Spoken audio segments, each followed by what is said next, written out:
बहुत पुरानी बात है। एक जंगल में एक गुरुकुल था जिसमें बहुत सारे बच्चे पढ़ने आते थे। एक बार की बात है, गुरुजी सभी विद्यार्थियों को पढ़ा रहे थे, मगर एक विद्यार्थी ऐसा था जिसे बार बार समझाने पर भी समझ में नहीं आ रहा था। गुरुजी को बहुत तेज से गुस्सा आया और उन्होंने उस विद्यार्थी से कहा, जरा अपनी हथेली तो दिखाओ बेटा। विद्यार्थी ने अपनी हथेली गुरुजी के आगे कर दी।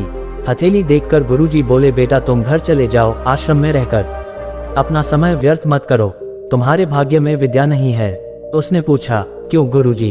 गुरुजी ने कहा, तुम्हारे हाथ में विद्या की रेखा नहीं है। गुरुजी ने एक दूसरे होशियार विद्यार्थी की हथेली उसे दिखाते हुए कहा, ये देखो, ये है विद्या की रेखा, ये तुम्हारे हाथ में नहीं है, इसलिए तुम समय नष्ट ना करो, घर चले जाओ और वहां अपना कोई और काम देखो। ये सुनने के बाद उस विद्यार्थी ने अपनी जेब से एक चाकू निकाला जिसका प्रयोग वो रोज सुबह अपनी दातुन काटने के लिए किया करता था। उस चाकू की पैनी नोक से उसने अपने हाथ में एक गहरी लकीर बना दी।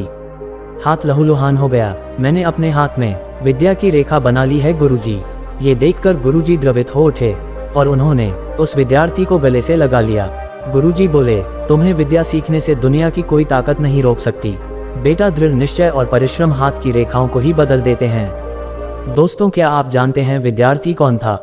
वह विद्यार्थी आगे चलकर महर्षि पढ़नी के नाम से प्रसिद्ध हुआ, जिसने विश्व प्रसिद्ध व्याकरण अष्टाध्यायी की रचना की है। इतनी सदियां बीत जाने के बाद भी आज 2700 साल बाद भी ऐसा उत्कृष्ट और पूर्ण व्याकरण का ग्रंथ अब तक नहीं बना। तो दोस्तों, इस कहानी की शिक्षा यह है कि लोग चाहे जो भी बोले, हम हर एक को गलत साबित करते हुए हम अपने लगन और परिश्रम से जो चाहे हासिल कर सकते हैं।